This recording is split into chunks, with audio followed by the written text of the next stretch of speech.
Okay, finally, let's get started. I'm delighted to welcome you all here today. My name is Balakrishnan Rajagopal.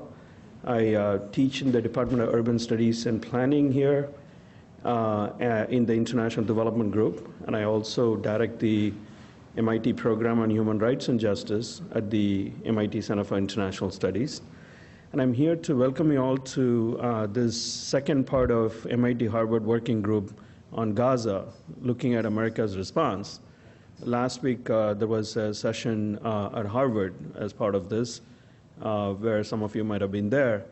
Now, this is not the first time we are doing it. It's an ongoing conversation that we've been having, the MIT Harvard Working Group, study group on Gaza. And as part of that, there are three very exciting speakers today, and I'm going to briefly introduce them and let them start.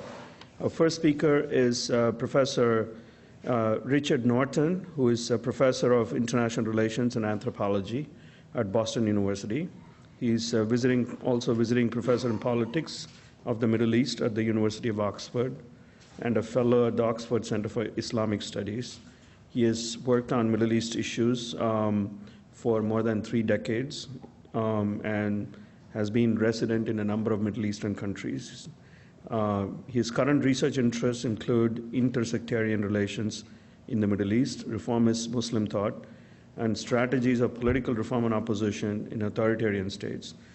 He has written a number of books. I will not go through all of them. Suffice it simply to note that he, in addition to books, is an author of excellent articles, including being a co-author of Israel and Palestine, 2 states for 2 peoples, if not now, when, which is posted on the CIS website. So you should feel free to go check it out.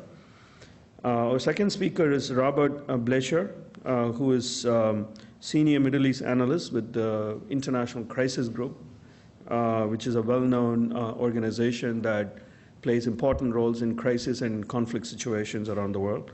He's based in Ramallah, where he focuses on the Palestinian-Israeli conflict.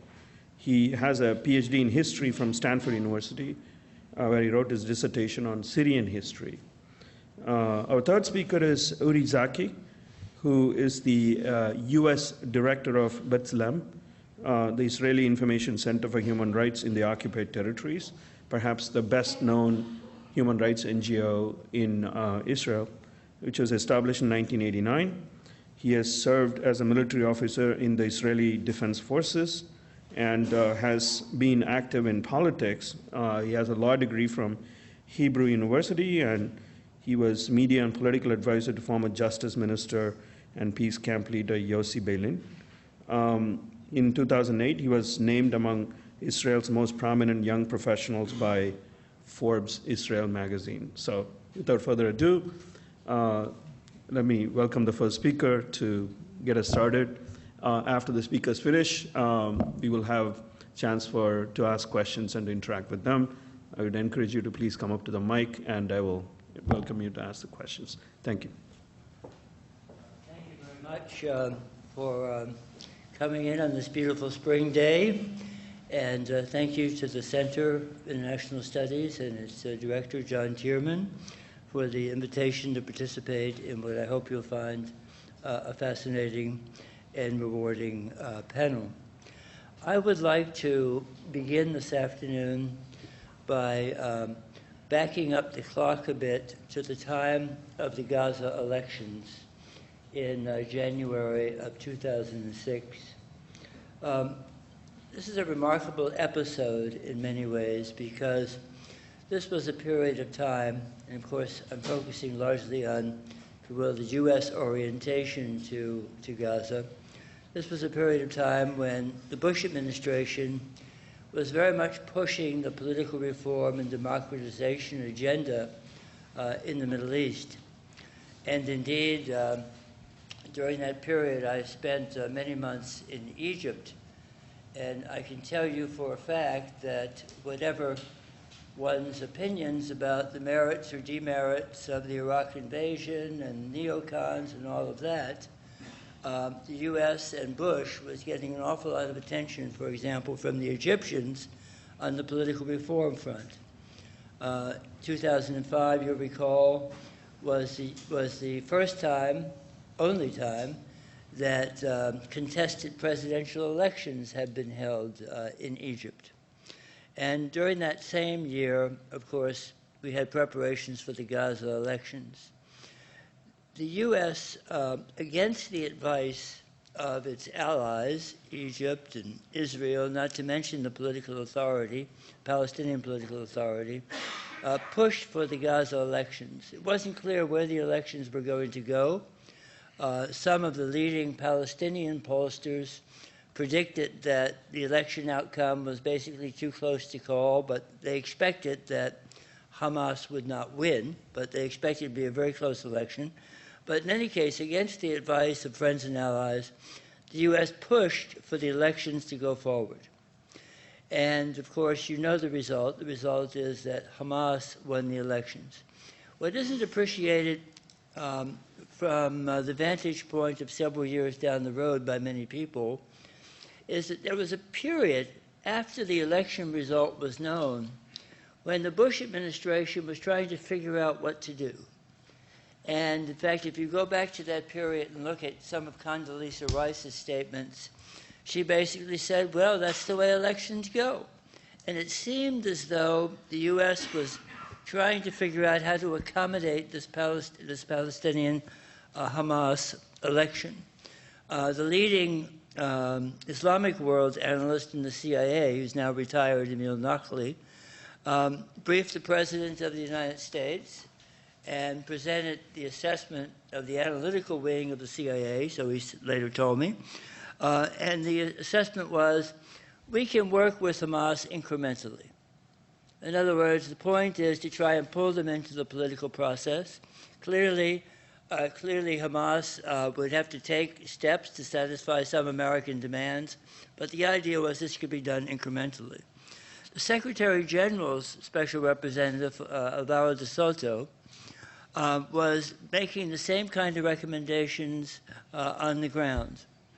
But then, after about 4 or 5 days, the U.S. position hardened and basically swung in support of Israel's orientation, which was basically not to deal with Hamas at all and to isolate the Gaza Strip. And from that point forward, basically from February of 2006, notwithstanding the fact that a ceasefire, more or less functional ceasefire, remained in place for some months to come, the U.S. swung behind this idea of isolating Hamas, cutting it off from funding, and basically increasing the closure of the Gaza Strip, reducing the influx of materials and supplies. Now, of course, the Gaza War was to come later, beginning in December of 2008. The level of complicity between Israel and the U.S. in the timing and the goals of the Gaza War remain to be fully revealed, but it's known that key members of Bush's National Security Council staff were intent on toppling Hamas and provided Israel basically with the support and encouragement that was necessary. A program began with U.S. funding and under U.S. direction and with Jordanian help to train a Palestinian force capable of defeating Hamas's militiamen in Gaza. These efforts are described in an article which I view as authoritative by David Rose. It was published in Vanity Fair magazine, not necessarily a scholarly journal, but a well-researched piece in April of 2008. That article includes, among other things, a copy of an aide memoir carried by the Consul General in East Jerusalem, whose name was Jake Walls, which urged Abu Mazen to declare a state of emergency and to basically void the Hamas election. So clearly, early on, the U.S. began to be very interested in sort of overturning this election result. When, in June of 2007, Hamas handily defeated its rivals in Gaza, principally gunmen associated with the Fatah movement, One reading, which I happen to subscribe to, is that the Islamist group basically thwarted U.S. Preparations to topple it. And implicitly, we have acknowledgement of that from the two U.S. General officers who've been involved in working with Palestinian security forces, previously General Kip Ward and now Lieutenant General Keith Dayton. In the first days of the Gaza War, beginning at the end of December, the leader of the Palestinian Authority, Abu Mazen, was strikingly silent while Gaza burned. In fact, it was an astonishing silence. When he did speak, he openly blamed Hamas for provoking what he described as the massacre. Other Palestinian officials associated with the PA, notably Mohammed Dahlan, who headed the forces that Hamas defeated in June 2007, underlined that he was, quote, happy about the coup against Hamas. Lost in much of the commentary about the war is the fact that up until the fall of 2008, for a period of about 5 months, there was a functioning Israel-Hamas truce that had gone into place in the summer of 2008. No less a source than an intelligence community study, Israeli intelligence community study, released by the Israeli Ministry of Foreign Affairs, notes that Hamas was careful to maintain the ceasefire, and notes that when the ceasefire was violated, it was violated by groups other than Hamas. Quote, the law was sporadically violated by rocket and mortar shell fire carried out by rogue terrorist organizations, in some instances in defiance of Hamas. Moreover, a careful analysis by an MIT professor, Nancy Conwisher, along with two of her colleagues, reveals that, contrary to prevailing Western opinions, Hamas had shown an ability to adhere to agreed ceasefires, and that much more often than not, when the ceasefires were broken, it was Israel, not Hamas, that typically did so. On 4 November of 2008, when the U.S. was focused on the presidential election, Israel effectively ended what it called not a ceasefire but a lull, to which the previous Israeli report that I referred to deals, by attacking Gaza and killing at least 6 Palestinian militiamen. Hamas responded to the killings with salvos of rockets. Israel argued that the group it targeted was planning to abduct Israeli soldiers through a tunnel being dug near a border security fence, but whether Hamas wished to risk the ongoing truce and the possibility of political progress in order to abduct more Israeli soldiers is arguable. And of course, at that point, they had and they continue to hold one Israeli soldier who they captured in 2006, Gilad Shalit. With President Bush soon packing his bags for Texas, there was, it seems, a strong incentive on Israel's part to capitalize on unblinking U.S. support from a predictably pliant White House. And as a result, the war began. We know the results of the war, which is to say that about 5,000 Palestinian homes were destroyed. Much of the infrastructure of the Strip was destroyed, and Israel, of course, lost 13 people in that war. Basically a ratio of 1 Israeli death for every 100 Palestinian deaths.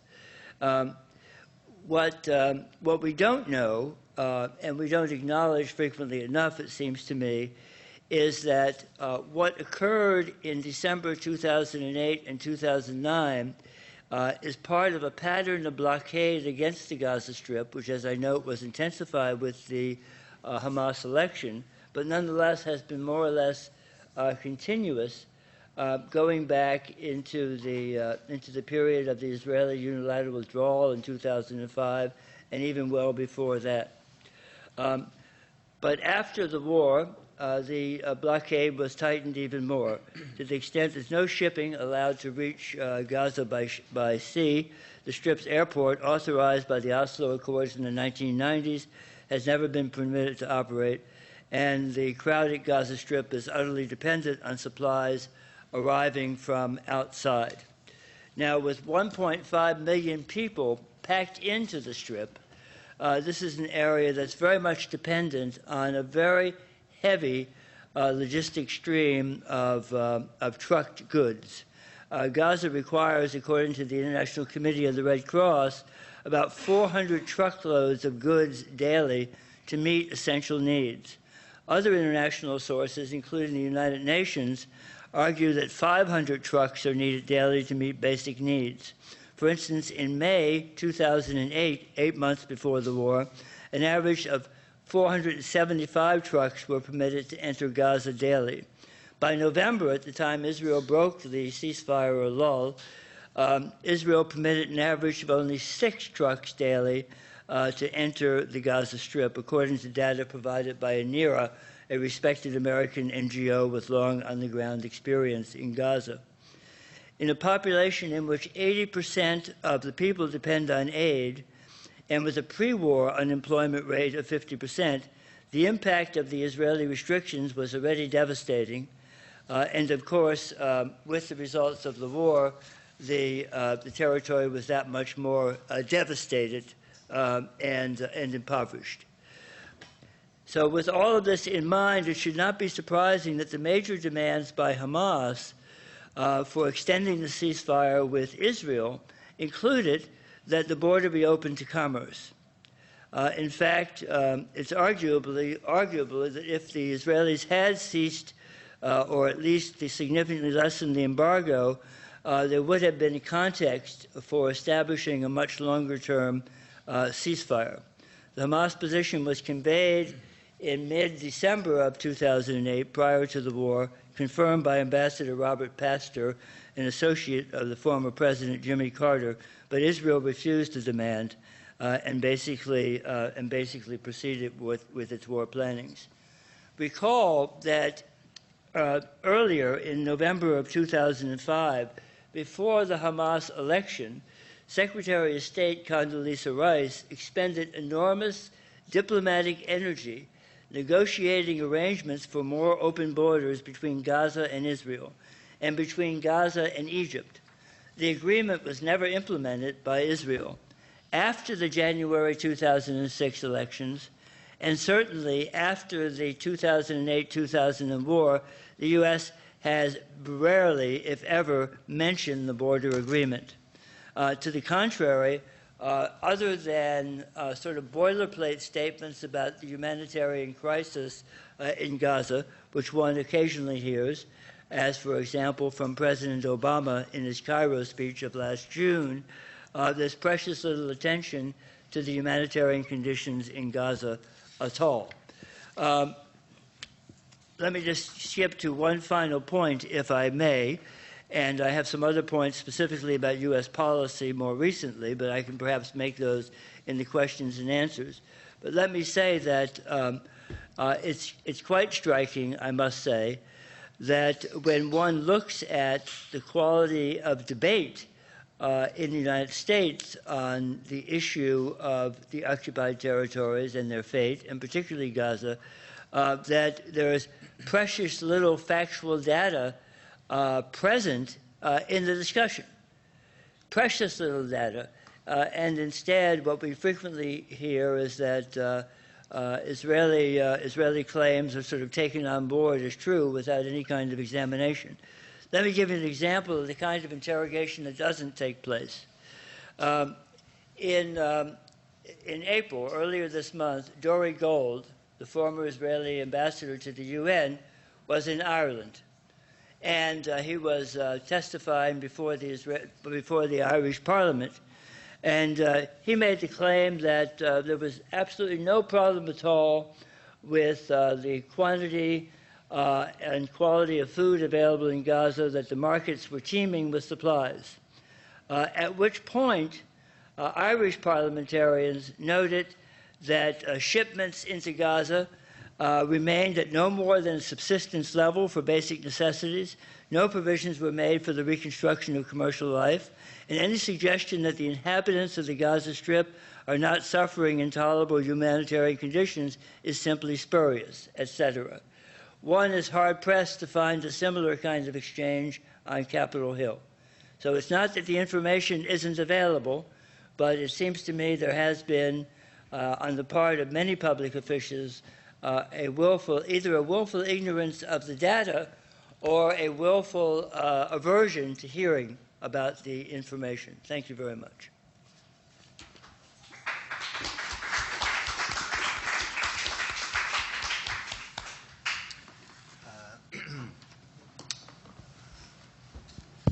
It's on. Okay. My piece of today is to talk about the situation in Gaza from the perspective of Palestinian politics. So I'm going to lay out three pieces, and in each of the three pieces, I'll describe the U.S. response to that particular aspect of Palestinian politics. The first dimension of what I'm going to talk about is the situation on the ground today in Gaza from a political level, as opposed to the very gritty humanitarian and daily life perspective that some of you might have gotten last week. The second dimension, which is connected to the first, has to do with why the situation politically in Gaza remains that way. That is, in terms of the split between Hamas and Fatah, Gaza and the West Bank. And then I will connect that in the third part to talking about the Goldstone report, which at some point I thought was in the title of the panel, but I guess not anymore. In terms of the first part, the situation in Gaza. As I'm sure you all know, today we have two separate governments splitting the Palestinian territories. A government in the West Bank, which is led by the PA, with the PA in Fatah, and in Gaza, led by Hamas. The situation in Gaza is not good by any stretch of the imagination. We just heard a little bit about that, and I'm sure in the final presentation we'll hear more. But the situation is, from a governance level, sustainable and stable. There are two pillars, or we can say maybe three pillars, supporting that stability. The first, security. The second, the situation of the government itself. And the third, the economy. From the perspective of security, the Hamas forces in Gaza are unchallenged. They're at least unchallenged in terms of their ultimate control of the Strip. The rival Fatah party, which we heard about, we heard a little bit about what happened in June 2007. Fatah is deorganized and leaderless, and does not pose what we might call an existential challenge to the Hamas government. Nor do families or clans, alternate forms of social organization, which have been very strong politically in the past and retain a certain presence on the ground, but after a couple high-profile repressions of these families by the Gaza government, they are no longer a threat to the government in Gaza. And finally, one could throw in this category of possible security challenges, radical Islamists, which we hear sometimes are growing in number. And that is true, I think, as a factual observation. They probably are growing in number, but the bar is quite low to begin with. So we are talking about groups of people that possibly could disturb the sense of public order in Gaza, and blowing up a cafe, which has happened several times before, and doing other kinds of things which threaten the sense of public order and the sense of safety and security in Gaza. That's certainly a possibility. That's not hard to do. But in terms of mounting a sustained challenge to the government in Gaza, that's not where they are. Second category in Gaza today, the government. Hamas is firmly in control of what we might call the Gaza-based PA. If we think that there's one PA that's based in the West Bank, we can say there's another one in Gaza. Hamas is in control of all branches of that government. There were a series of strikes that were called for by Ramallah shortly after June 2007, and they have been repeated in waves over the last several years. Those strikes asked Ramallah loyalists to stay home, and so long as they stayed home, they would continue to receive their salaries. If they turned up for work, it was seen as supporting the Gaza government, and their salaries would be cut. So at this point, most of the opponents of Hamas in Gaza have been cleaned out of government by Ramallah's own action. The few who are working today are the people who have had their salaries cut in any event because Ramallah was suspicious of them for one reason or another. And they figured, as long as we have our salaries cut, Hamas will pay us our salaries in Gaza. They have an alternate form of supply. They can afford to pay for those few thousands of people whose salaries have been cut off by Ramallah. So those people show up. But the other people who are loyal to Ramallah do not. The third category, the siege, or should I say the economy, which is greatly affected by the siege. As Richard just told us, only subsistence goods are getting in. However, there is an alternative method of supply within Gaza, which is tunnels under the border with Egypt. Those tunnels are operating quite vibrantly over the course of the last few years. They have operated less vibrantly and more vibrantly at certain times. But today, about 80% of the goods in Gaza come in through those tunnels. And so I think instead of calling those tunnels a shadow economy or an informal economy or the black economy, all of those terms imply that there is something formal or legal or official in which the tunnels would exist in the shadow of. But the real powerhouse of the economy today is the tunnels. The siege has been slightly lightened. If you look at the numbers of the UN organizations, there are certain goods that are getting in now that didn't used to get in. Just last week, aluminum and wood got in for the first time. In the last few months, glass has gotten in. You can point to some shoes and clothing, most of which had been spoiled by sitting in the port for 3 years. But these are all very minor changes, and the tunnels remain the great power of the economy. The U.S. Has, as I don't want to retread ground here, as Richard said, has been in support of that siege from the beginning. I think the Obama administration understands that if the goal of the siege was to change, either was to overthrow Hamas or to change its political positions, whichever one you want to pick, it doesn't matter what you pick as the goal failed. And I think there's a recognition in Washington right now that the goal has failed and that a change of approach is necessary, but the acknowledgement that a change is necessary and a political design by which that change would come about are two different things. And for all intents and purposes, the policy remains the same. The second point which I wanted to address is why this separation between Gaza and the West Bank and therefore the siege on Gaza will continue. I'll talk about the U.S. angle in a second, but from within the perspective of Palestinian politics, today Hamas and Fatah are betting on the same horse, but they're betting on opposite results. Reconciliation between these two movements, between Hamas and Fatah, or reconciliation between Gaza and the West Bank might be a popular demand of the Palestinian people, but the two main movements are looking at it a little bit differently. In the West Bank, Hamas and Fatah are still, after, regardless of the failures of the Oslo process since 1993, are still betting on a negotiating process working out. Abbas and Fatah were particularly enthusiastic about that for much of 2009 after Obama came in. They are maybe a little bit less enthusiastic about that today after the failures of the past year. But they have some other options they're dealing with, they're thinking about using in order to increase their leverage at the negotiating table. If you want to read more about those, I can't help resist the opportunity to plug a report that we have coming out on Monday. Crisis Group has coming out on Monday. If you're on our mailing list, you'll get it in your mailbox. And if you're not, you can see it on our website, www.crisisgroup.org. They have some other options which they're using to try to increase their leverage at the negotiating table, but they're still betting on negotiations. Hamas is betting on the opposite. Hamas is betting that Abu Mazen falls on its face. Hamas sees that Abu Mazen is on his last legs. I'm mixing my metaphors, sorry.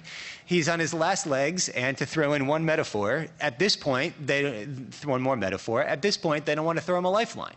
They see the guys about to go down. Why should Hamas throw Abu Mazen a lifeline when it's clear to all the Palestinian people that bilateral negotiations have not panned out? Yes, we're suffering in Gaza. Yes, we've been suffering 3 years. Heck, we've been suffering more than 3 years. The siege is more than 3 years old. We can wait a little bit longer to watch our main political rival go down. This is not a happy equation for the people who are caught in the crossfire between two movements that are betting on time.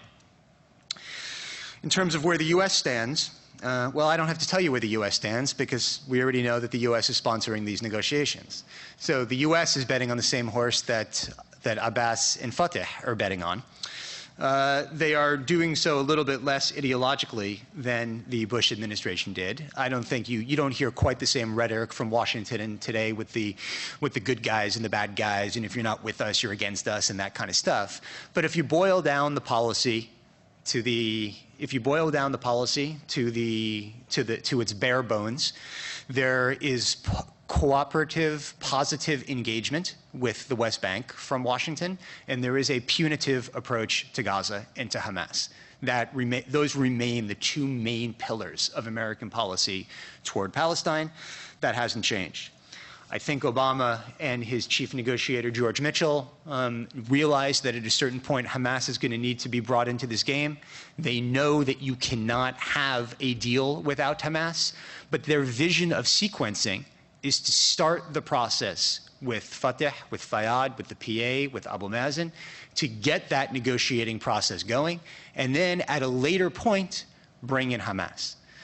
I think there's a lot of people that disagree that that is a workable strategy, but that is the idea that is coming out of Washington today. And then very briefly in my last 5 minutes to tie this to Goldstone, as you know, the UN Human Rights Council sent a fact-finding mission headed by Justice Richard Goldstone to do a fact-finding mission in Gaza. As a result of that fact-finding mission, he found evidence that both Israel and Hamas had committed war crimes during the 2008-2009 Gaza War. Evidence that they had committed war crimes and possible crimes against humanity. I am not going to comment about the report. I don't know if Uri is going to or not. I'm not a human rights person, but I will talk a little bit about the politics around that report. During the question and answer session, we could maybe do a little bit more detail on the Palestinian side, but what I want to get to is where that report is right now and why it's stuck. Okay, it's the last action on that report was, well, I guess last month by the UN Human Rights Council, but before that it was by the General Assembly in February, which was the second time that the General Assembly adopted a resolution asking that both the government of Israel and quote unquote the Palestinian side, remember that phrase, I'll be back to it in a second, the Palestinian side conduct independent investigations that are independent, credible, and in conformity with international standards into what happened during Operation Cast Lead.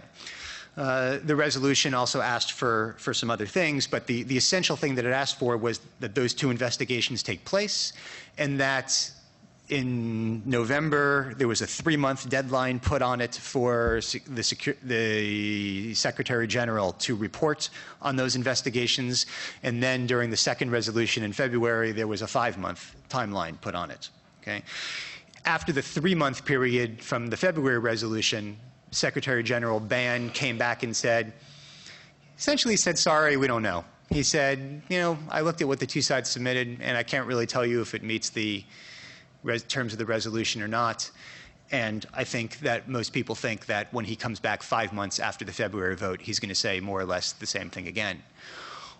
One of the big problems with people who want to push this resolution forward is that if the resolution asks both sides to conduct credible investigations, how is the Palestinian side going to conduct a credible investigation when you in fact have multiple sides? When you in fact have the Palestinian side, when you have multiple Palestinian sides, when the Palestinian side who provides the permanent observer at the United Nations is part of the Palestinian side, which is not in Gaza, to do the investigation. When Fatah and the PA, when Fatah and Hamas cannot agree on how to put together in Gaza to fulfill the obligation of the resolution. When human rights organizations go to the Arab League and say, we need you to work out some kind of compromise arrangement between the variety of Palestinian actors so we'll have something useful to put forward in New York, and they can't do it. So even as the Palestinians are not able to get their act together for very clear political reasons, the Israeli side, even while denigrating the report, even while saying we find this not credible, even while they say we will not adhere to the terms of the resolution, still are leaking material out which demonstrates that they are conducting investigations into what's going on. I don't know if they're credible, I don't know if they're independent, I don't know if they're up to international standards. I hope Uri tells us about that in a couple of minutes. But what I can tell you is that it's more than the Palestinians are doing. So one of the great ironies of history is going to be that a report that has been pushed in the international sphere as a tool to use against Israel after Operation Cast Lead is going to end up making the Palestinians actually look bad and Israel look better. That's it.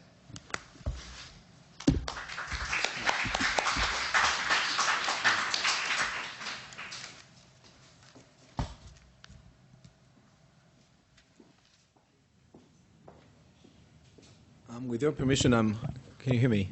With your permission, I'm coming here because I will try to show a short video at the end of my presentation. We have a slight audio problem. I think we'll maybe be able to improvise something here in order for you to see it.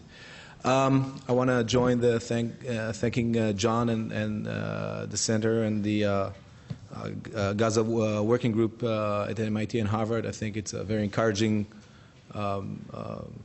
thing that there is such a working group here. I must say that for me personally, it's a great honor to be here at MIT to speak here. You know, we have a very famous alumnus of this institution in Israel. Do you know who is? Our Prime Minister Benjamin Netanyahu is a graduate of this institution.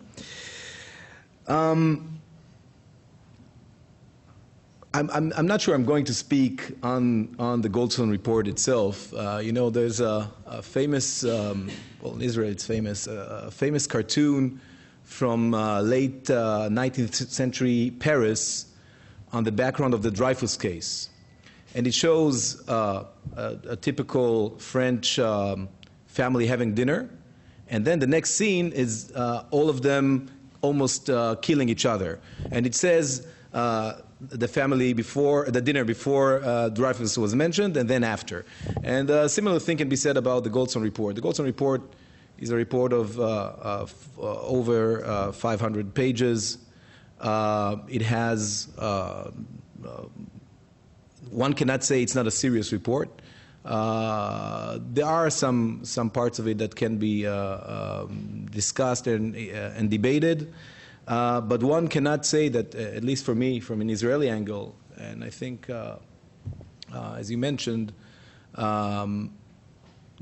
something good happened to Israel as a result of this report, even though I just heard that Justice Goldstone himself was not able to go to his grandson's bar mitzvah in South Africa due to the reaction of the Jewish community over there. And something very similar is happening right now in Israel. The amount of hatred towards this report, it did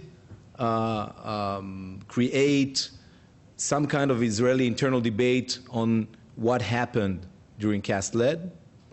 Did we as a country, as an armed force, conduct according to the moral standards we want to follow. And it also created, or it triggered, some accountability investigations in Israel. Now, according to the standards of Bethlem, the standards that we think Israel has to follow, those investigations, which are namely unit debriefings, armed unit debriefings, and according to the report that that Israel submitted to the Secretary General, are something like 36 military police investigations. Now, this is not the standard that neither the Goldstone report or what we believe investigations of such conduct should be. First of all, such cases are being investigated by the system itself. The system is investigating itself. For instance, the Judge Advocate General of the IDF was the one who said or declared or gave permission to the armed forces what are legitimate targets. Now, for this institution to investigate itself, or for this person to investigate itself, is problematic. Second, those kinds of investigations only tackle specific cases. They don't investigate the policy. And the feeling is, at least, and both our research and what is shown also in the Goldstone report shows at least a suspicion of a greater policy that was coming from the highest-ranking officers and the Israeli government. So such investigations do not meet the standard of an independent investigation committee that we believe that should be conducted in Israel. Nevertheless, there are some investigations. By the way, the Goldstone report itself did not refer to one Palestinian side, but rather to two sides. There are different. The Goldstone report targets both the Hamas government and the Palestinian Authority separately. Not. I understand, but the Goldstone report itself did not do that. But regardless of what we think about Goldstone and what happened in Kasled, both my colleagues here spoke about the siege, and this is, as a representative of a human rights organization, I think this is a very important subject to be discussed. I understand that last week you also had, or I don't know whether you, the participants here, participated in the Harvard event, but I understand there was a teleconference with some folks from Gaza discussing the siege. Now, the siege, the situation, the reality of the siege is a reality of enormous unemployment, 50% unemployment, 95% of the factories and small industry establishments in Gaza are now closed. There are 8 to 10 hours of daily electrical blackouts, and there are still couple of tens of thousands of Palestinians, of Gazans, who remain homeless after their houses were destroyed during the Kasled operation. Now, as was said here before, and I'm the last one to speak, so some of the points I wanted to make were already made, but I want to emphasize them. The siege's original goal was to topple the Hamas government. 3 years later, Hamas has not only not been toppled, it actually gotten stronger, as we just heard. The other, when dealing with Israel, the other almost natural goal of any of the Israeli policy would be Israeli security. But according to the IDF itself, in the last year or so, even more, since January 09, Hamas increased its ability to launch rockets towards Israel, now including my city of Tel Aviv. And that's on the background of the siege, meaning that the siege doesn't really help Israeli security. And why doesn't it help Israeli security? Because, as Dr. Fletcher mentioned, the tunnel economy.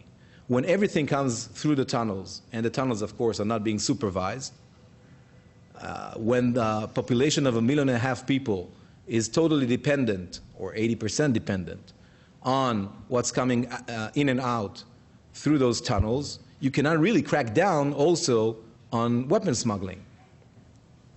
Now, the other alternative is this metal barrier, underground barriers that's being discussed by, that's is said to being built by the Egyptians. I don't know. I haven't heard about actual testimonies seeing it on the ground, but American officials told me that something like that is being built. And if it will be built and the siege would remain as it is, that means a real humanitarian catastrophe in Gaza, which is not the case right now. It's a humanitarian crisis, but there's no famine there right now.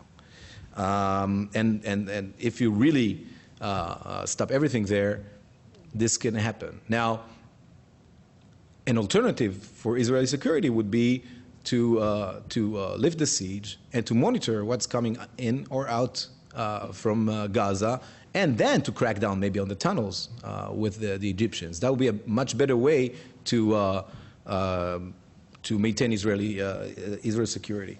Now we are here on the subject of this discussion is U.S. involvement, and I want to quote. I think again, as was said here, I think that the Obama administration does understand the situation, and the actually, well, you know what? The best way would be to actually quote Secretary Clinton in a hearing in the House Foreign Affairs Committee from just over a month ago. She said there, "We're not getting enough help into Gaza. I raise this consistently with the Israeli government, and they have made certain moves which have increased the flow of food, clean water, and medicine. But I think more could be done. More can be done than that would not provide any threats to Israel's security, and we raise that with the Israelis on a regular basis." And she also says here, much of the materials that get into Gaza that still come through the tunnels, through smuggling, is actually taxed by Hamas, which then provides it with the money that it uses to buy arms and other materials that used against Israel. Meaning that the administration understands the situation is not logical. It doesn't serve Israeli security interest. Again, whether this is becoming into a policy, right now, no. I just came back from a visit to Israel, and part of my visit was to facilitate a visit of Congressman Keith Ellison from Minnesota, a great, devoted congressman. We visited together in the town of Sderot in the southern Israel, the famous rocket-beaten town in Israel. And from there, because the Israelis would not let him enter Gaza, which is 5 minutes away, basically, he had to take a plane to Cairo and drive all the way to Rafah in order to get into the Gaza Strip. He did. And again, he did not get any, he was actually asked, I've been told, by USAID personnel to enter, but the American authorities would not let them. And he's now, by the way, giving briefings to State Department officials about the situation in Gaza because there's no American presence there that can actually say what's going on there. The same Keith Ellison, by the way, initiated a letter with Congressman McDermott that was signed by 54 members of Congress, concerned about the situation in Gaza. And actually, maybe for this panel today, he got the response today from the State Department. I was they sent it. I couldn't print it because it was I was already here. But basically, what they say is, we are aware Israel has increased the goods going into Gaza. They gave the same examples as you just did. But on the other hand, Hamas is the biggest obstacle. They just launched 8 rockets in the last few weeks, and so on and so forth. So it doesn't seem that the American policy so far is becoming from the right vision to the actual policy. I will just want to conclude a bit about the work that we in Bethlem and the Israeli human rights community as a whole is doing towards the Gaza siege. In many ways, Gaza is below the radar. It's not part of the political process. It's ruled by a group that is considered militant, terrorist, and therefore Israelis and I guess the rest of the world don't really look at what's going on there. We are trying to change that. One of the methods we use, we have a video camera distribution project that's operating both in the West Bank for a long time and also in Gaza more lately.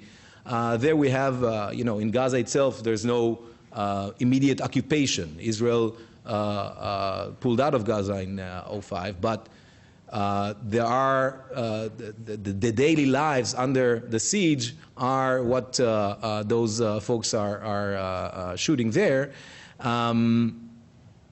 I want to show a video, but just before showing the video, one of the videos that was taken there, well, it shows regular people there, young people. One of them is a rap group that sings in protest of the situation. Another is a kindergarten group that's talking about their experience after the post-Cast-led experience. But it all gives a face and a voice to those people who live behind the besieged Gaza. I'm glad to say that this was featured in Ynet, which is the leading Israeli news website. It was later on featured in the New York Times. And I think it all concludes to the fact that, and I'm speaking as an Israeli, and for me, the most important thing is how Israel is dealing with the situation. And to me, first of all, we have a moral obligation to what's going on with our neighbors in Gaza. But Israel also has a legal obligation as the former occupier of the Gaza Strip for 40 years. And although, as I said, I'm neither a general nor a colonel, I'm only a lieutenant reserve, I don't see any security interest in maintaining the siege. But even if there are security interests that I can't comprehend, Israel has to use only legitimate means in order to seek its security. So I will end by maybe showing this this video. Can you? Yeah. Thanks. So we'll try to use the speaker for right. There's no audio here. Right. Let me do the school. So let me just make sure that this The fun day. fun day. Yeah. So audio will be very problematic, but we'll try. And if not, then we try. So I'll just lay that there. I just want to make sure that sound is coming from the computer. Okay, give me one moment. You're just going to press play. I'm just going to bring it up.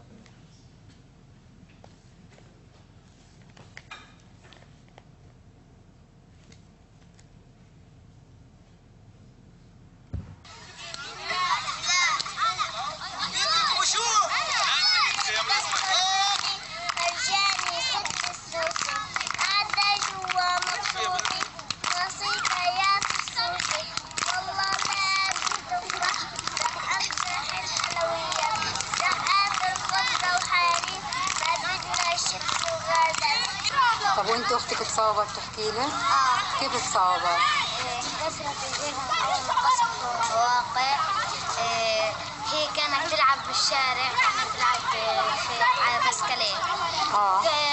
صارت تمشي على طايرة من عند عمود لعند هذا الشماعة، وهذه مطفوشة وتغرست. وجرها انكسر. كيف تصوبت؟ شو؟ نص السيارة. حديدة نصها السيارة وقعت على رجلي. طب وشو كان احساسك؟ كيف خفت لما كان في قصف وكان في حرب؟ طب لسه حاليا كيف انت؟ كويس. وانت يا حلوة تصوبتي؟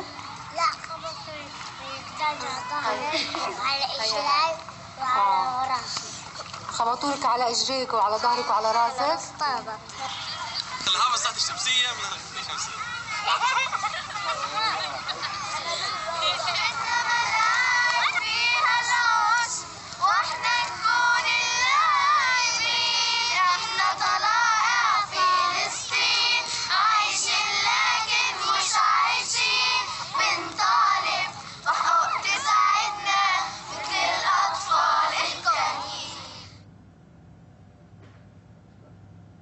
That's it.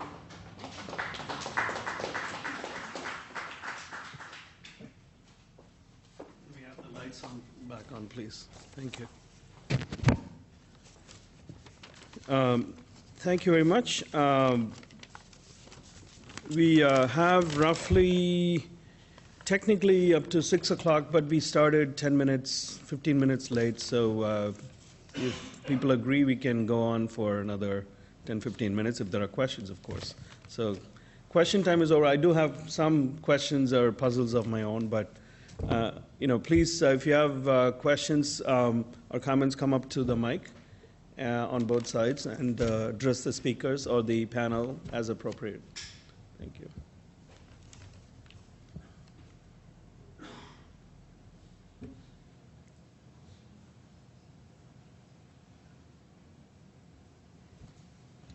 Wow, you've answered all questions, I think. Yes, sir. There are two of them here. Can you please come up to the mic, please? Thank you.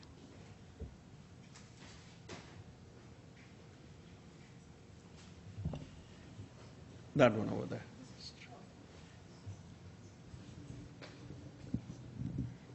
You can just speak into it. Oh, okay. Hi. I'm curious if we're going to let the Palestinian government dissolve whatever way, then what's the next step, basically? Because there is actually a willingness to put out some type of negotiation right now. So what would be the best way to handle it in order to really create a more human lifestyle for everybody there? Is that a question for the whole panel or some?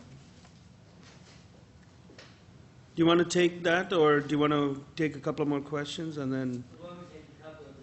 All right, that's good. Yes, sir. Please.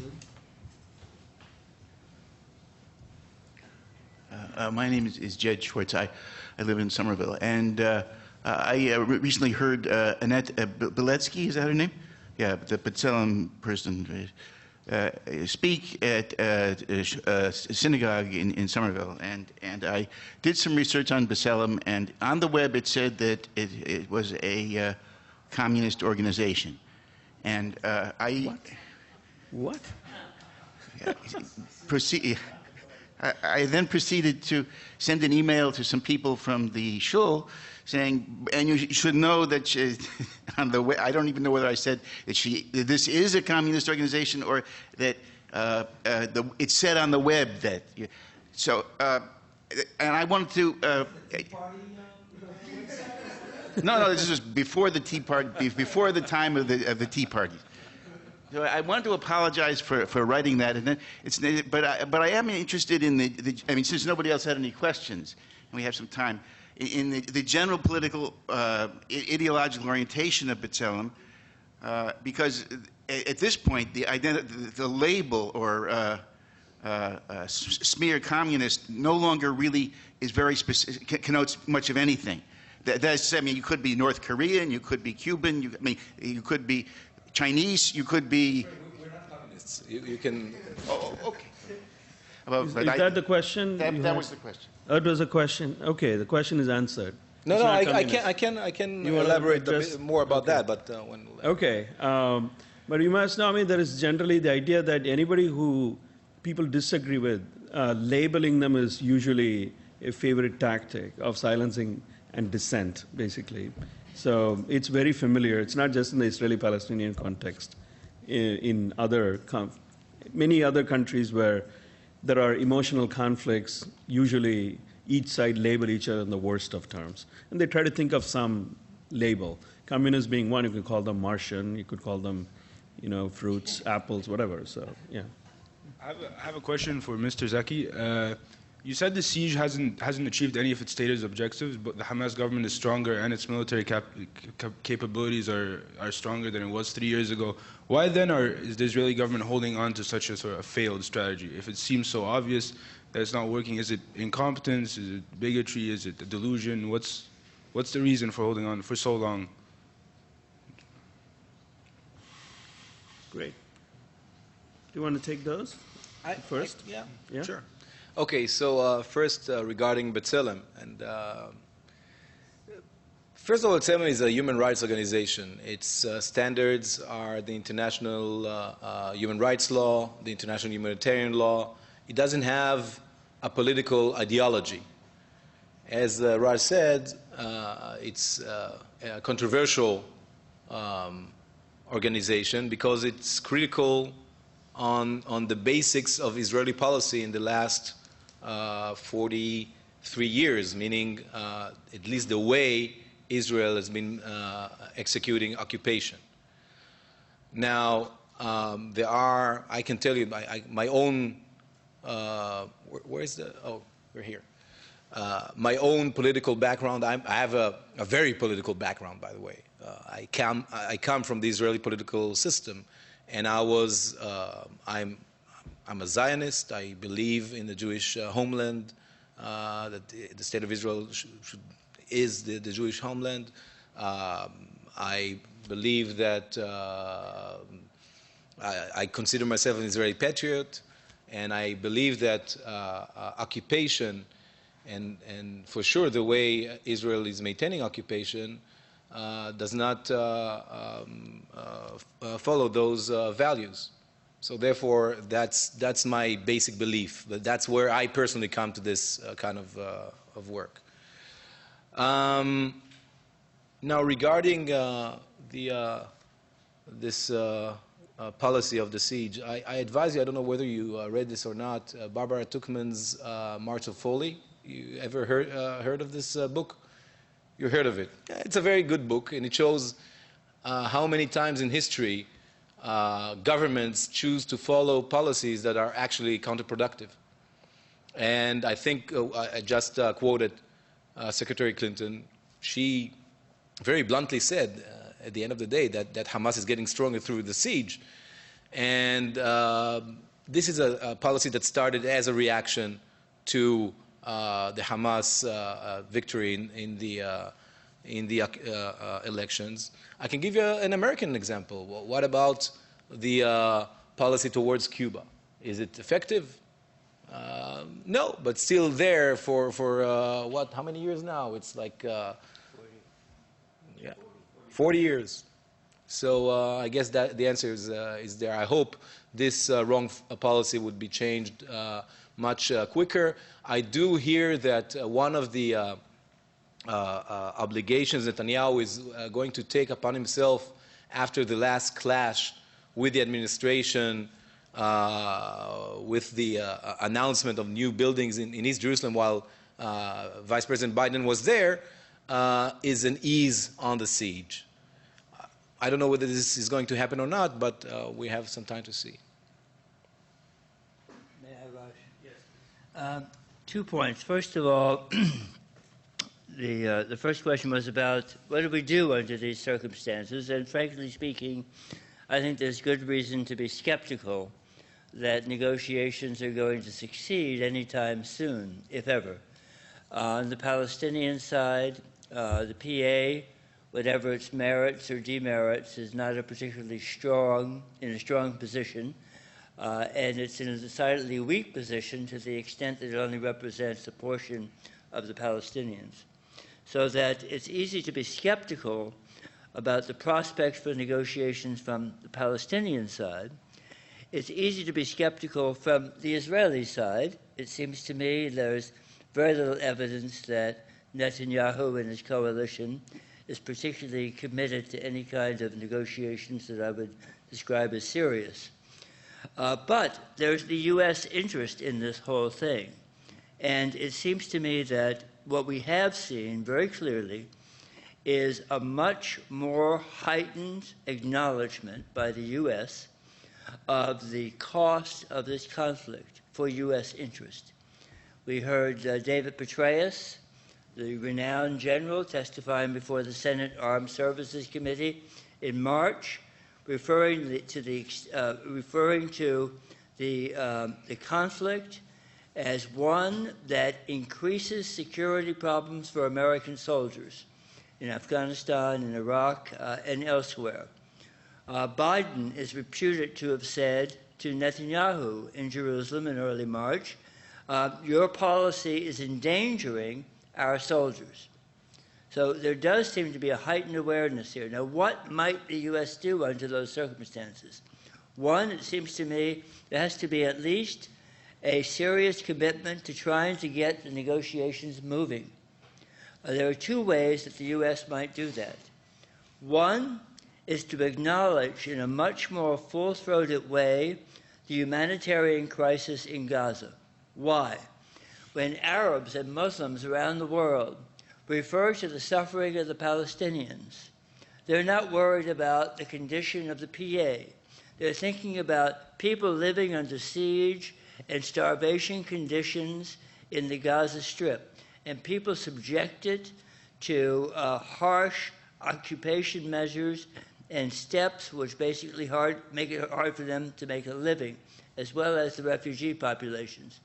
So if we have a much fuller acknowledgement of the humanitarian situation, this increases pressure, it seems to me, on Israel to deal with the humanitarian issues that exist, and it also puts the U.S. in a stronger moral position vis-a-vis the conflict. Number two, there is a growing awareness that the U.S. needs to take a balanced position when it comes to providing diplomatic cover for Israel. And that is to say, when Israel is in the wrong, the U.S. needs to say so. The Goldstone Report, what did the U.S. do? Ian Kelly, the State Department spokesman, when asked about the Goldstone Report when it was first released on the 18th of September 2009, said that Israel is a democracy. It has its own institutions. And Israel has to deal with these charges. It didn't embrace the Goldstone Report, but it acknowledged the issues that were raised by the Gaza War. So this, and if you talk to Israeli officials, they do not see the American posture on the Goldstone Report as being the kind of American shield that they expected. They see it as a much more equivocal response. So the U.S. has to ensure that it keeps its eye on the ball. It may be politically inconvenient to embrace the Goldstone Report, and I can understand the problems, but it seems to me morally imperative for the U.S. to continue to press for the need for the serious charges raised in the Goldstone Report to be addressed. I was part of a group, the Boston Study Group on Middle East Peace, which just issued a report which John Tierman was kind enough to refer to earlier.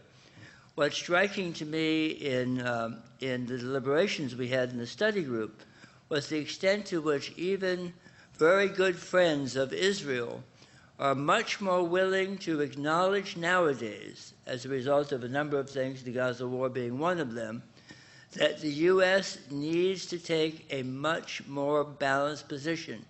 And that may imply, for example, in the Security Council, withholding a veto when it comes to, for example, the humanitarian conditions in Gaza. And that, it seems to me, is the kind of thing that the U.S. can do to demonstrate seriousness and to demonstrate that it is not going to basically turn away from this conflict. And that, in the process, I think, turns up the heat on the Israeli government to respond in a much more substantive and serious way on a range of issues, including the settlements and other issues. Yeah, well, I'll just comment briefly to your question. I think there's two reasons why Israel maintains the siege of Gaza. There's the I don't know, deeper historical structural reason, and then there's the more immediate political reason. The more immediate political reason is Gilad Shalit, the Israeli soldier captive in Gaza. It's extremely difficult politically for any Israeli government to open up, facilitate the entry of items into Gaza, so long as that soldier is being held. After this amount of time of maintaining the siege and connecting the siege not only to Hamas but connecting it to that soldier specifically, to a certain extent they've backed themselves in a corner because they've created a domestic lobby which is extremely strong. The deeper reason is that Israeli military doctrine for a very long time has been what is known as an activist military doctrine. Well, I mean, sort of maybe a little bit crassly paraphrased, what force cannot accomplish, more force can. Or maintaining a level of deterrence so that your enemies will always think 1, 2, 3, 4, 5, 6, a million times before they come after you. That has always been the philosophy. And I think that in Gaza right now, the need to establish the fearsomeness and the power of the Israeli military machine and go about combating the Hamas threat, what there is from the threat that there is from Hamas. Historically, it is through this activist deterrence policy that this was achieved. There was a very big debate about this in the early years of the state. Which way do we want to go with our military doctrine? And this is the way it ended up going. I think these probably connect in some ways to the questions that you were just talking about in terms of where the U.S.'s role comes in, what kind of shield it provides, how loudly it demands that things change. I don't want to. You weren't particularly optimistic in what you said about the U.S. and Goldstone. Although, if I could be maybe even more pessimistic, I think that the original U.S. response was not quite what the Israelis expected. But what happened was that it has since shifted to a position where the American focus is really tightly right now focused on these negotiations that they hope to get off the ground between Israel and the Palestinians, either doesn't look like directly now, but indirectly. That's where all their focus is. And they're doing whatever they have to do in order to get to talking. The U.S. is extremely suspicious of the UN. They're suspicious of international fora, of international mechanisms. And I think that they're certainly suspicious of them like them for their own sake, like justice for its own sake. They might be more willing to think about them in terms of what kind of political use you could get out of them. Like, could you use Goldstone, for instance, to get the Israelis back to the table? But if that was a thought at one point, that's not the thought anymore. Back in September, George Mitchell, the U.S. Special Envoy, arrived for yet another round of his diplomacy. And in the beginning of the week, when he got there in September, he was saying, unless Israel gives us something on negotiations, we're going to hit him with the Goldstone club. We're going to use this against them. By the end of the week, after his meetings with Israeli officials, he had changed his mind, and he was saying, unless we get rid of this Goldstone problem, God, we're never going to get anything out of Israel. So it's interesting what difference is there when you compare it to, say, a recent conflict zone like Kenya, where the International Criminal Court is actively used to issue arrest warrants. And that's seen as part of conflict mitigation and negotiation between parties. But that's not possible, obviously, here. There's also a reason that the United States itself is currently involved in an armed conflict with the civilian population involved, and there are some domestic ramifications. Right, absolutely, absolutely. We said we'll take one last round of questions. Please. Yeah. There is a mic over there as well. You had a question. My name is Najwa Mahoul. I'm Palestinian and a scholar and work on the question of the Israeli-Palestinian conflict for a long time. But suddenly, in the context of this discussion, which is really, I appreciate very much, it's so informative, so profound in terms of understanding, I have some new idea. For myself, it's new, which is, how come we are focusing on negotiation? Why negotiation should be at all an issue? Why should the United States and Europe not simply help the Palestinian people to build their infrastructure, to develop their conditions of life, to actually reverse and transcend the legacy of Israeli occupation, rather than negotiate? Why negotiation is the route? Why is that the path to peace? So it's a new idea inspired by this, and therefore I want to thank you. And I would like very much your opinion on whether this is really feasible at all perspective. Thank you. Take one from this side, sir. And then you had one question, right? Okay. I was just curious, are there elements within the Israeli society that really wants to see chaos in Gaza as a way of showing that withdrawing out of occupied territories is wrong? And just they benefit from the situation and trying to prevent further withdrawal from Palestinian territories in the West Bank, for example. Sir? I think because it's being recorded, please come to the microphone. Yeah, just as a follow-up to her question, at the point where it's, why should we think about negotiating anymore? As if, why can't we create a Palestinian state in the same way that Israel was created? If both sides are so intransigent that nothing's happening, why can't the international community just create a Palestinian state themselves through the UN the same way that Israel was created? Well, certainly very interesting questions. From just my own side, among many other puzzles I had was, one is the operation of the tunnels and the question of who's actually benefiting from the tunnels. I think you're partly answering that there are maybe, if the U.S., if the Secretary of State is right, then there are elements in Hamas who are benefiting, at least, if not Hamas as an organization, by taxing the goods that are coming. So there is a political economy to this new conflict. The question is, what are the levers available for influencing this from the Egyptian side? Is Egypt part of any conversation here, including, for example, this would be a question to Richard as well, whether the U.S. is really seeing this as an issue that involves not just two sides, but the other side as well, where goods are coming from.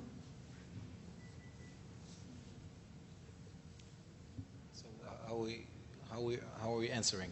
Go ahead, down the list. Okay, I'll try to answer your question and your question, and I'll let my colleagues answer Raj's question. Before I answer, I say I'm declaring that I'm taking off the hat of a human rights organization, because this is my own political perspective. Your questions were not basically human rights, but I'm not a long-time human rights expert, but I am a political expert, at least a self-proclaimed one. Regarding what you suggest, I think it's tricky if I were the Palestinians, I would think very deeply on whether to do that or not. There are some thoughts about that. There's actually the Fayyad plan to unilaterally declare a state at the end of this year. It's the end of this year, right? It's next year. Next year. I'm sorry. I think I'm not sure he would say unilaterally declare a state, but you're right, to build the state on the ground first. No, but he wants an endorsement by Europe and the U.S. of a Palestinian state, that will be the party, that if there will be negotiations, the negotiations would be between two states. Now, I say it's tricky because for some people, for some Israelis, that's the ultimate dream. It means that Israel gets rid of the most of the Palestinian population while maintaining most of the territory. Most of the Palestinian population is concentrated within the Palestinian cities, in the only areas that are actually being controlled by the Palestinian Authority. Now, the other side of the coin, of course, is to have, there's a kind of a psychological problem when the occupier is negotiating with the occupied, and there are some, or no negotiations at all, but no negotiations means that Israel is still maintaining occupation of most of the land. So it is tricky.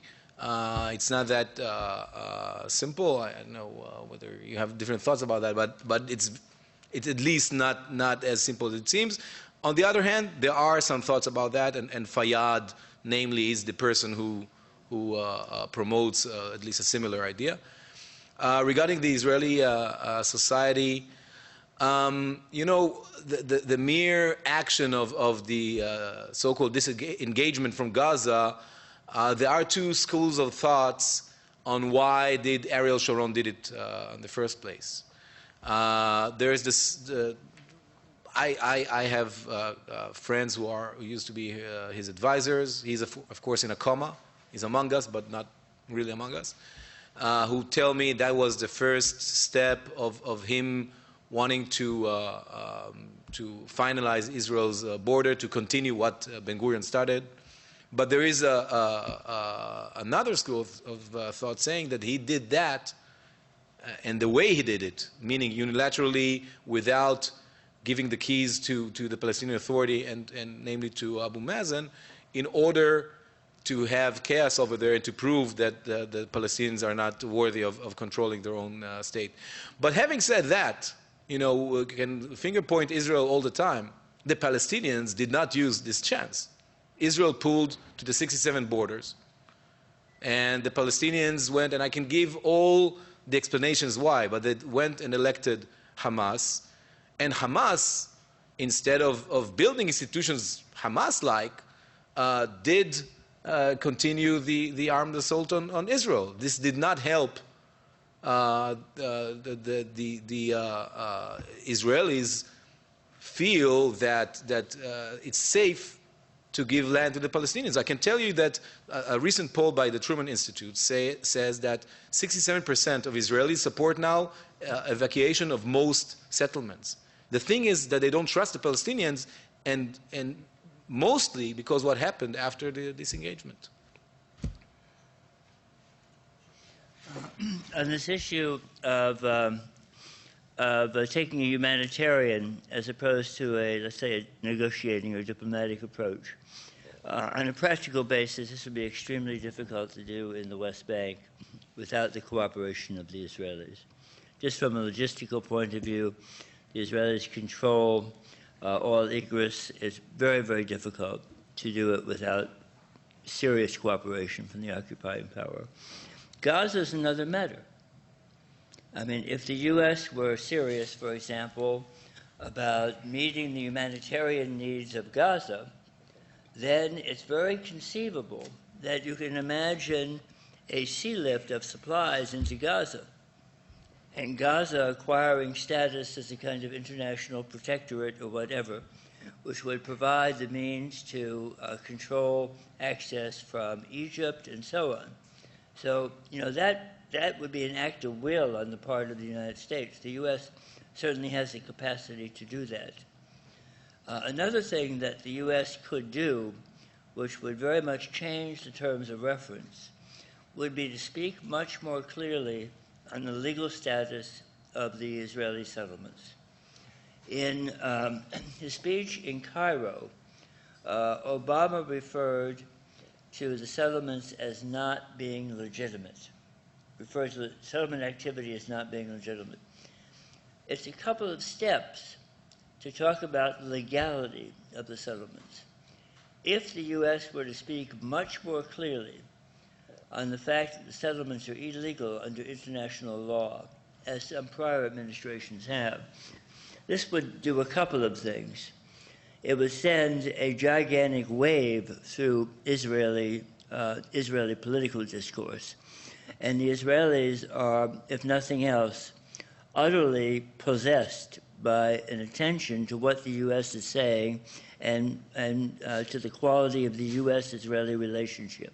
So number one, that would happen. Number two, what it would do is it would help to mobilize and further legitimate European actions to police exports from Israel to ensure they're not coming from the settlements. And it would lend impetus to such efforts in the U.S. as well. And it would be an extremely momentous development, in some ways much more important than the rather narrow fight over Ramat Shlomo. Yeah. So, you know, that doesn't quite meet your prescription, but it seems to me that would be a very significant measure that could be taken by the U.S. unilaterally.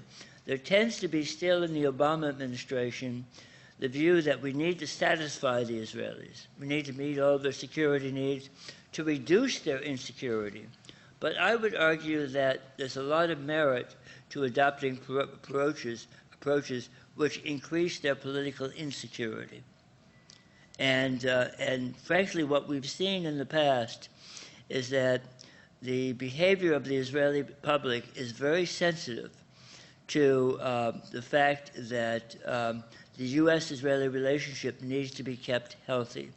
And we've had previous examples of prime ministers who haven't kept that relationship healthy. Those prime ministers have usually suffered. And we're beginning to see this in an incipient way in Israel today. I don't know if you agree or not, in terms of people doubting whether or not Netanyahu is handling the U.S. relationship appropriately. So I think that needs to be fostered, in my view. Quickly, because we're coming to the end. I think the reason why we've been in this this last period of negotiations, you can date the beginning of bilateral negotiations to 1993 with the beginning of the Oslo process. The reason that model has been so attractive, at least to the Israelis, is because the Israelis have controlled the terms of that engagement. The balance of power in the negotiating room reflects the balance of power on the ground. And I think that situation has been felt by Palestinian people for a very long time. That's why they've been skeptical of negotiations for a long time. But I think that realization now has percolated to the top levels of the Palestinian leadership, which is why they're now trying to pursue other alternative options and methods in order to try to change the balance of power in order to get it to reflect itself in the room. Abbas's demand for a freeze in settlements, his demand for, as he sees it, appropriate terms of reference before he agrees to go back to talk to the Israelis. These are ways to try to change the terms of the debate. And when you look to the other things that are being tried in Palestine among Palestinians, the Prime Minister Fayyad's plan, which Ori mentioned a second ago, where he's trying to do state building even under conditions of occupation, it's because he's trying to increase his margin of maneuver on the ground. This idea of popular resistance, what's called popular resistance, some people call it nonviolent, some people call it less violent, some people call it substantially non-violent. A lot of people call unarmed resistance. You can call it a lot of different things, but what it is a way to try to increase the strength of the Palestinian hand. And I think that these other options, such as going to the UN, Goldstone reports, these are other ways for the Palestinians to try to shift the terrain of the fight, get it out of the negotiating room where you're just sitting across the table from the Israelis who are stronger than you are, and move it somewhere else where you have a relative advantage. And just the last on your tunnels question, because you can never let the moderator's question go unanswered.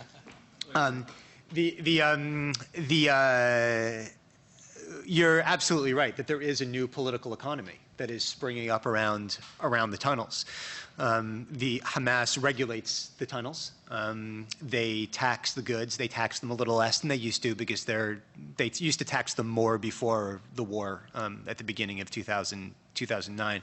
But they still do tax the goods. They get a certain income out of it.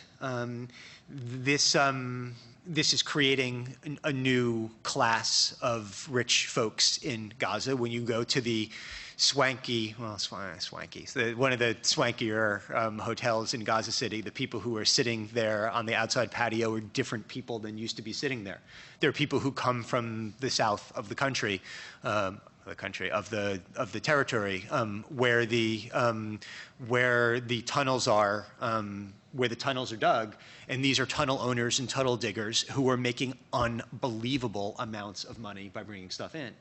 And their profits ultimately will be laundered.